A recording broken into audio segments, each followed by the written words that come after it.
नमस्कार दोस्तों, मैं हूँ स्नेहा। आज मैं आपसे अपनी ज़िंदगी की एक ऐसी सच्चाई शेयर करने जा रही हूँ, जिसने मुझे अंदर तक झंझोर कर रख दिया। एक ऐसा मोड़, जहाँ मुझे लगा जैसे मेरे पैरों तले ज़मीन खिसक गई हो।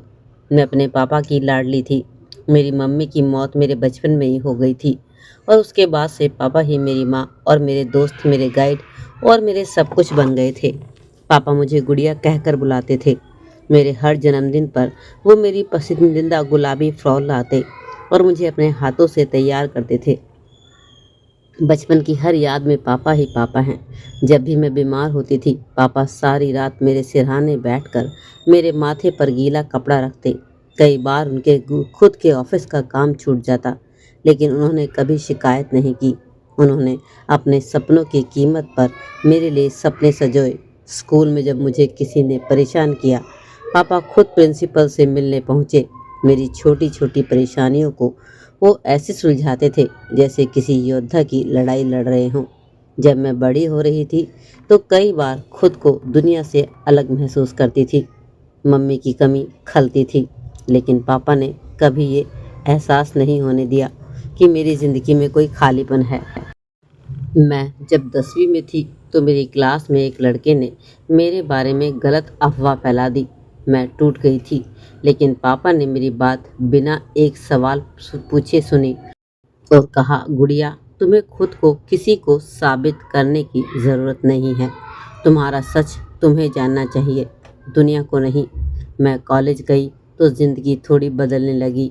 नए दोस्त, नया माहौल, लेकिन पापा अब भी वैसे ही थे। हर सुबह मेरे लिए दूध का गिलास लेकर तैयार, हर रात मेरा इंतज़ार।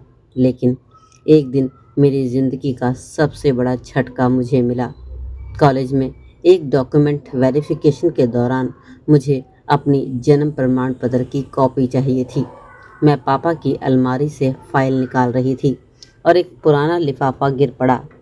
उस लिफाफे में मेरी माँ की तस्वीर थी, लेकिन साथ ही एक अस्पताल की रिपोर्ट भी। रिपोर्ट में लिखा था, बच्ची को अनाथालय से गोद लिया गया है। मैं ठिठक गई। मैं वहीं ज़मीन पर बैठ गई और देर तक उस रिपोर्ट को देखती रही। क्या मैं पापा की सगी बेटी नहीं हूँ? मैंने वो रिपोर्ट छुपा कर रख ली, लेकिन मेरे भीतर जैसे कोई तूफान चल रहा था। अगले कुछ दिन पापा से आंख मिलाना भी मुश्किल हो गया।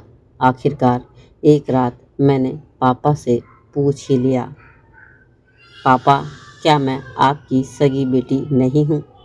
पापा के हाथ से पानी का गिलास गिर गया।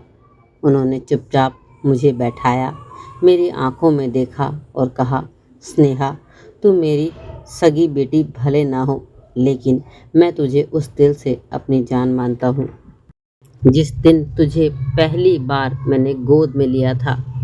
पापा ने बताया, मेरी माँ के मौत के बाद वो पूरी तरह टूट गए थे। तब उनकी बहन ने सलाह दी कि उन्हें फिर से शादी कर लेनी चाहिए या किसी बच्चे को गोद ले लेना चाहिए। उन्होंने तय किया कि एक अनाथ बच्ची को जिंदगी देंगे। जब मैंने तुझे पहली बार गोद में लिया था, तो तुझ में अपनी मरी हुई बीवी की आंखें देखी। मुझे लगा मेरी रोशनी लौट आई है। मैं फूट फूट कर रो पड़ी। मुझे नहीं पता था कि प्यार खून से नहीं, दिल से होता है। मैंने पापा को गले लगाया और कहा, आपने मुझे जीना सिखाया पापा, आप मेरे भगवान हो। आज मैं खुद एक बेटी की माँ हूँ। जब मैं अपनी बेटी की आंखों में देखती हूँ, तो मुझे अपने पापा का चेहरा याद आता है।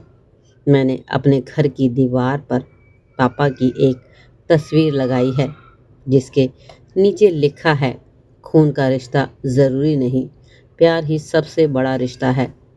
अगर ये कहानी आपके दिल को छू गई हो, तो इसे अपने पापा के साथ ज़रूर शेयर करें और हमें बताएं कि इस कहानी ने आपको कैसा महसूस कराया।